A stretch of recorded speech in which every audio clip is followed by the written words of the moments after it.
So people here in the United States are now reporting that their bank accounts are getting flagged, they're being frozen, and they're being locked out of all of their funds. Now today I want to explain why this is happening, some of the stories that you guys have been reporting, and I want to talk about what we could see moving forward. Again, many banks are going through a crisis as we speak, but it's all going to come to an end sometime in the first quarter of 2025. So I'm going to break all this down in just a moment, but all I ask is one thing. It takes 2 seconds. Go ahead, hit that like button if you enjoyed these daily updates. And now let's begin.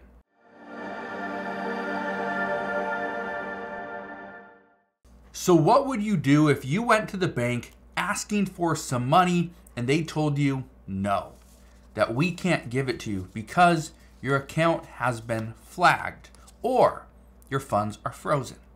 Well, this is exactly what has happened to many people.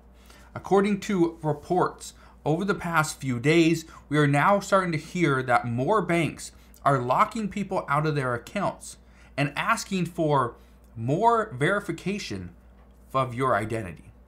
Just listen to this.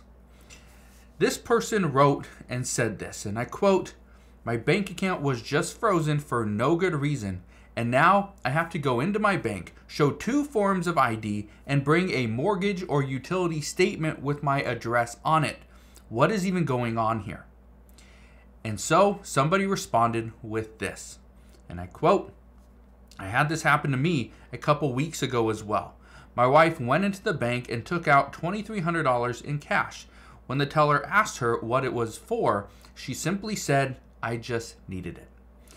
But the teller didn't ask any further questions, gave her the money, and she left. About an hour later, we get an alert saying that fraud protection has frozen our accounts. So we called, and they said we needed to come in to fix this situation. Then when we got into the bank, they couldn't verify our identity because we didn't have enough forms of ID. They wanted 2. We went back home, got our passports and a mortgage statement like they asked, and finally came back. They told us that the response to the teller today threw up a red flag causing them to freeze the accounts and that it would be unlocked within the next 48 hours. So here's what's interesting, and I've heard this many times. Somebody, it was probably a month ago, somebody said that they went in, tried to get $1,000, and when the teller asked them what it was for, they gave some kind of smart response. I think it was some illegal activity or something that they said that they needed it for. And the teller simply gave them the money, and they walked out, and it happened to them as well. Their account was frozen. They had to come in and fix the situation. Now, I've heard from another person that they said it was for, I don't remember what it was, but it wasn't something that you probably should have been doing. The teller said, yeah, just give me 1 second, walked to the back. The manager came forward, security came around the corner, and the person wasn't let out of the building. They had to go sit in an office, wait for a police officer to show up and do something, and they were questioned. They couldn't get their money. Security and a police officer got involved. This is what we're now facing. Because when we go into a bank and we ask for money, and it doesn't have to be millions, it could simply be about $700 to $800. You go and ask for money, and the teller is normally going to ask you, well, what is this for? Okay, especially when you're asking for cash. And they always ask, what is this for? And if you give them a bad response or something that the teller just doesn't like on that day, they will flag your account and lock it. And then listen to this. Listen to what this person has to say. This person wrote and said, "I am done with banks and I took all my money out. I can't trust somebody that is willing to steal from me." Somebody responded with, "Wow, what happened?" And they wrote, and I quote, "My wife and I were planning on taking a trip at the end of the month. And so we planned it all out and found a way to pay for it. Our credit card. I called the bank to ask if they could increase my limit for this, and they said yes, but not with the current balance. I had to make a payment of $600 and they would increase my limit by $3,800. That was perfect, so we did it. But then I get a letter in the mail 4 days later stating that my limit has been reduced to $1,000 instead of increasing to $7,600. So now I'm out $600 and I don't have the money to take my wife on the vacation we had planned.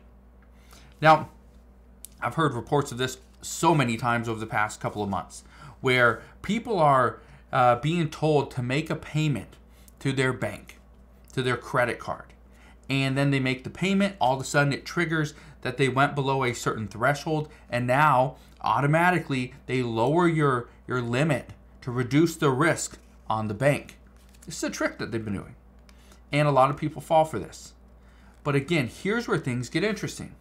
Again, more and more U.S. bank accounts are getting frozen for just suspicious activity. That's what banks are saying. Oh, you went to an ATM over there on 5th Street and you took out $200. Great, that's okay. It's only $200, no big deal. So you took out $200. And then about 4 hours later, you went to another ATM and you took out another $200. Okay, that's a little suspicious, but no big deal. And then about 6 hours later, you took out another $300 at a bar. Yeah, we are going to flag that account for suspicious activity, and it will be frozen until further notice. We've seen many reports of that. Now let me ask you this. Are you willing to keep your money in a bank account, or just anywhere, right? Have available funds that you cannot use. So they're simply locked up, frozen. They're stuck. You are stuck. I talked to a friend of mine a few weeks ago, was traveling over in Europe, and he was saying the same thing, that he called his bank, told them that I'm going to be traveling, these are the places I'll be going, I just want to make sure I can use my credit card. I'm pretty sure it's a credit card, I hope, not a debit card. And they said, yeah, it's perfectly fine, we put a note on your account. All right, perfect. He goes over, first couple days he was spending some money, right, ran out of cash, needed to pull some more cash, and so he did that. He pulled cash from his credit card, which normally I don't recommend, but he did it. Took cash out, and his account was flagged. He only took out a little bit, but his account was flagged. You can't use his card. The one card that he took, now luckily his wife had another card. If she didn't, he would have been stuck unless he could verify his identity and his information from another country, which probably wasn't going to happen. So keep this in mind. Right now, banks are looking for any possible reason to lock up your account. Not saying they're doing this purposely, but they are trying to prevent any type of fraud. The reason why they're doing this, according to multiple reports, is because there's an increased amount of fraud happening right now. There's an increased amount of scams happening right now that the American people are falling for. As a result, banks are trying to do what they can to protect you. But in doing so, they're actually going above and beyond locking your account when it's you that is trying to access your money. So just understand, this is happening now, but according to reports, this is actually going to increase as we get closer to the upcoming election. So we're going to see what happens moving forward, but that is what we know as of today. Now, I do want to ask you one thing. If you have experienced anything like this personally, or you know somebody that has, please comment down in the comment section below and let me know what you have seen, what has been done to you and your friends, because this is probably something that is going around as well. So I will leave you with that. But again, thank you guys for watching. Consider subscribing, and I'll see you guys on the next one.